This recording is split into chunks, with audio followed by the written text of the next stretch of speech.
कांता बहन की दो बहुएं थी, बड़ी कल्पना और छोटी प्रिया। कल्पना का जैसा नाम वैसा ही काम। सारा दिन कल्पनाओं में रहती, ना कोई काम करती न कोई धाम। अरे कल्पना बहू, जरा अच्छी सी चटनी पीस दे, आज कुछ मजेदार खाने का मन है। पेट में जलन हो जाएगी माँ जी बुढ़ापे में, और वैसे भी मेरा काम करने का वक्त शाम का है, अब प्रिया को ही बोल दो। इतना कहकर कल्पना वहां से चली जाती है। कांता कल्पना के ऐसे रवैये से काफी परेशान रहती हैं। मैं बना देती हूँ माँ चटनी, ऐसा बोलकर प्रिया माँ को चटनी बनाकर प्लेट में खाने को देती है कि तभी वहां कल्पना आ जाती है। अरे वाह चटनी, जरा चख कर तो देखूं, बड़े दिन हो गए। अरे नहीं बहू, तू तो रहने ही दे चटनी खाना, पेट में जलन हो जाएगी।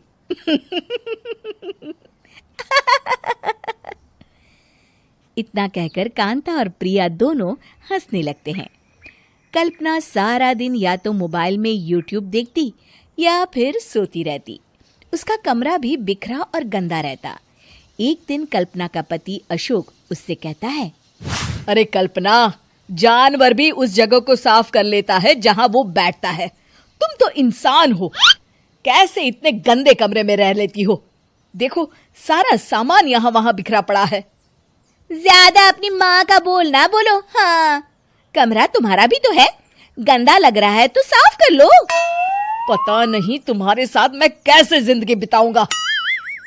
इतना कहकर अशोक वहां से चला जाता है।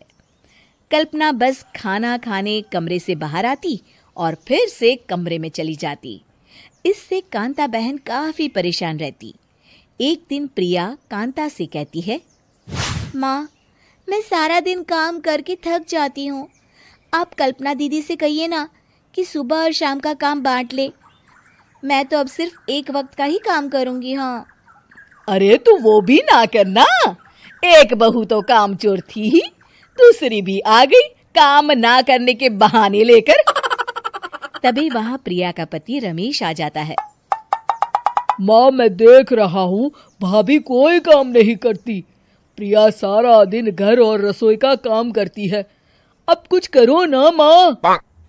कांता मन में कुछ सोचती है और कल्पना के पास जाती है। कल्पना फोन पर मेकअप करना देख रही होती है। कल्पना, तुम सारा दिन बस मोबाइल देखती हो, घर का कोई काम भी कर लिया करो।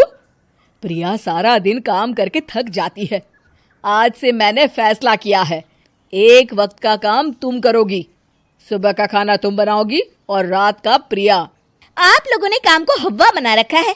अरे पता नहीं थोड़ा सा ज्यादा काम करने में आप लोग घबरा क्यों जाते हैं। और हाँ, बहुत ज्यादा प्रिया की तारीफ मत करिए मेरे सामने, बड़ी बहू तो मैं ही रहूंगी। मैं कुछ नहीं जानती, कल सुबह मुझे वक्त से खाना चाहिए, रसोई में आ जाना, वरना कल से तुझे खाना नहीं मिलेगा। अगली सुबह कल्पना रसोई में नहीं आती है। वो देर से सोकर उठती है और बाहर आकर कहती है,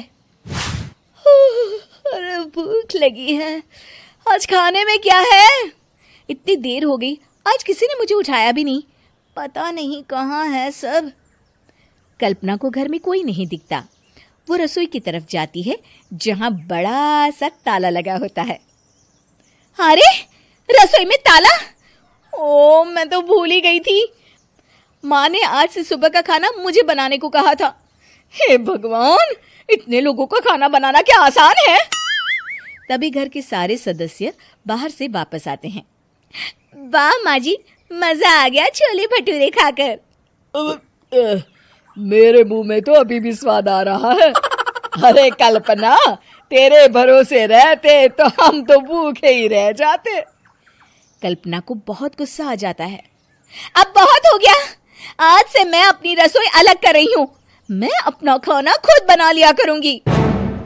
कल्पना अपनी रसोई अलग कर लेती है, पर आए दिन उसका देर से उठना और काम न करने की आदत से वो भूखी ही रह जाती थी। उसी के सामने घर के लोग अच्छे अच्छे पकवान खाते और कामचोर कल्पना को जैसे तैसे ही खाना बनाकर खाना पड़ता। पर एक दिन तो हद ही हो गई। माँ, दीदी आज सुबह से कमरे से बाहर नहीं निकली, हमें जाकर देखना चाहिए। सो रही होगी कामचोर कहीं की। पर तुम कहती हो तो चलो देख लेते हैं उसे। कल्पना कमरे में पेट पकड़कर बैठी होती है। हाय मेरा दर्द, पेट दर्द के मारे मर रही हूँ मैं।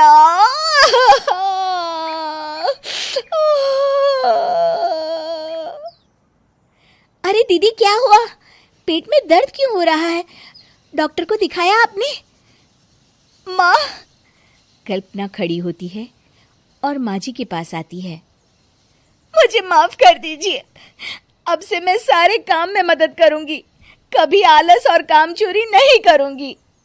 हाँ वो तो ठीक है, लेकिन अचानक क्या हो गया जो तू काम करने को तैयार हो गई? कामचोर कल्पना। माँ, लगातार बासी और उल्टा पुल्टा खाना खाने के कारण मेरे पेट में इन्फेक्शन हो गया है। काम न करना पड़े इसलिए मैं 2 दिन का खाना एक दिन ही बना लेती थी। बासी और खराब खाना खाने के कारण लेने के देने पड़ गए। पेट में दर्द हो रहा है। चलो अच्छा हुआ, देर आए दुरुस्त आए।